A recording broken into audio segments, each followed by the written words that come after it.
Việt Nam có nhiều món ăn khiến Tây phát sốc. Nhiều người sẽ nghĩ đến tiết canh, trứng vịt lộn hay mắm tôm. Nhưng nếu hỏi món nào khiến họ ăn thử với vẻ mặt lo lắng, rồi sau đó có người lại mua thêm vài chục cái mang về khách sạn, thì rất nhiều người sẽ nghĩ ngay đến nem chua. Trên mạng xã hội không khó để bắt gặp những video có hàng triệu lượt view của các du khách Mỹ, Anh, Đức, Pháp lần đầu bóc lớp lá chuối xanh, ngửi thử rồi dè dặt cắn một miếng nem chua Thanh Hóa. Và điều thú vị là phản ứng của họ thường giống hệt nhau. Ban đầu là nghi ngờ, thịt sống à? Sau đó là bất ngờ, ngon thật. Và cuối cùng là câu hỏi, tại sao trước giờ mình chưa từng biết món này? Điều đặc biệt là nem chua không phải là món cầu kỳ như là phở hay là bún. Nó chỉ nhỏ bằng ngón tay, giá vài nghìn đến vài chục nghìn đồng. Thế nhưng bên trong chiếc nem nhỏ bé ấy lại là cả một câu chuyện về vi sinh vật, lịch sử ẩm thực, văn hóa lên men và sự sáng tạo của người Việt. Và cũng chính vì thế mà nhiều người cho rằng nem chua là một trong những món ăn độc đáo nhất tại Đông Nam Á. Nhưng liệu chỉ Việt Nam mới có nem chua và vì sao Tây lại đặc biệt yêu thích món ăn này đến như thế? Nguồn gốc chính xác của nem chua Việt Nam đến nay vẫn chưa được xác định chính thức vì không có tài liệu lịch sử nào ghi rõ món ăn này ra đời vào thời điểm nào hay là do ông nào sáng tạo ra. Tuy nhiên, nhiều nhà nghiên cứu ẩm thực cho rằng nem chua hình thành từ nhu cầu bảo quản thịt của người Việt trong thời kỳ chưa có tủ lạnh, tức là từ rất lâu rồi. Sau mỗi dịp mổ lợn, người xưa tận dụng kỹ thuật lên men tự nhiên bằng muối, đường và lá gói để giúp thịt giữ được lâu hơn. Qua nhiều thế hệ, phương pháp bảo quản này dần được hoàn thiện, biến thành một món ăn có hương vị đặc trưng với vị chua thanh, thơm tỏi, cay ớt và độ dai giòn của bì lợn. Rất hay đó là từ nem đã xuất hiện trong từ điển Việt-Bồ La do Alexander Roth biên soạn vào giữa thế kỷ thứ 17. Chứng tỏ người Việt đã biết đến các món ăn mang tên nem ít nhất từ thế kỷ thứ 17. Tuy nhiên các tài liệu cổ không mô tả chi tiết nên chưa thể khẳng định đó có phải là nem chua, nem rán hay là một nem gì đó. Theo thời gian, từ nem phát triển thành nhiều biến thể như nem rán, nem nướng, nem tai, nem chua, phản ánh sự đa dạng trong nghệ thuật chế biến thịt của người Việt. Hiện nay Thanh Hóa được xem là thủ phủ của nem chua vì có truyền thống sản xuất lâu đời và là nơi đưa món ăn này nổi tiếng khắp cả nước. Tuy nhiên, Thanh Hóa chưa chắc đã là nơi khai sinh ra nem chua. Nhiều địa phương khác như là Huế, Khánh Hòa, Đồng Tháp, Nghệ An, Bình Định cũng có các loại nem chua với các công thức riêng. Điều đó cho thấy nem chua không chỉ là một món ăn mà là kết quả của hàng trăm năm tích lũy kinh nghiệm lên men thực phẩm, tạo ra một nét văn hóa ẩm thực rất đặc sắc của người Việt Nam. Vậy thì ở các nước khác có nem chua hay không? Thực ra rất nhiều quốc gia cũng có những phiên bản gần giống với nem chua. Nghe đến thịt sống lên men, nhiều người sẽ nghĩ đây là một phát minh của người Việt Nam. Thực tế không hẳn là như vậy. Từ hàng nghìn năm trước, con người ở khắp nơi trên thế giới đều phải nghĩ cách bảo quản thịt lâu hơn. Một trong những cách hiệu quả nhất chính là lên men. Ở châu Âu, người Ý có salami, người Tây Ban Nha cũng có phiên bản của riêng mình, người Pháp, người Đức đều có. Đây đều là những loại xúc xích lên men nổi tiếng.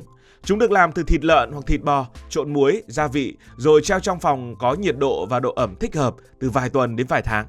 Trong quá trình ấy, vi khuẩn lactic phát triển, tạo ra vị chua nhẹ, đồng thời giúp bảo quản thịt rất lâu. Ở Đông Nam Á, Thái Lan cũng có nem, Lào cũng có nem chua kiểu như vậy, Campuchia cũng có những món thịt lợn lên men tương tự. Đây đều là họ hàng khá gần với nem chua Việt Nam. Như vậy là ý tưởng dùng vi khuẩn để làm thịt chín không phải chỉ có ở Việt Nam. Đó là một phương pháp bảo quản thực phẩm rất phổ biến của nhân loại. Nhưng cũng giống như mì có ở khắp nơi trên thế giới, hay cá sống có ở khắp nơi trên thế giới, mì vẫn gắn liền với Ý, cá sống vẫn gắn liền với Nhật Bản, thì nem chua Việt Nam đã phát triển theo một hướng rất riêng, đến mức người ta chỉ cần cắn một miếng là biết ngay đây là hương vị của Việt Nam, đây là nem chua Việt Nam, không lẫn vào đâu được. Thế thì nem chua Việt Nam khác biệt ở điểm nào? Cái mà khác biệt lớn nhất chắc chắn là thời gian lên men cực kỳ nhanh. Những cái loại salami nổi tiếng của châu Âu thường phải chờ 3 tuần cho đến thậm chí là 3 tháng. Thậm chí có loại gần 1 năm mới đạt độ ngon nhất. Trong khi đó nem chua Việt Nam chỉ cần khoảng 2 đến 5 ngày. Nghe thì ngắn nhưng trong khoảng thời gian ấy, hàng triệu vi khuẩn có lợi đã làm việc liên tục. Sau khi thịt được xay nhuyễn, người làm nem sẽ trộn cùng với bì lợn thái sợi, muối, đường và các loại gia vị. Sau đó hỗn hợp được gói kín trong lá chuối. Chính bên trong chiếc lá chuối ấy, vi khuẩn lactic bắt đầu biến thành axit lactic. Độ pH của thịt sẽ giảm xuống, tạo ra môi trường phần lớn là vi khuẩn gây bệnh rất khó phát triển. Đó cũng là lý do nem chua không phải thịt sống thông thường. Thực chất nó là thịt đã được làm chín bằng vi sinh vật. Quá trình này giống hệt như sữa biến thành sữa chua hay cải bắp biến thành dưa muối. Nói cách khác, người Việt đã dùng thiên nhiên để làm chín thịt mà không cần đến lửa.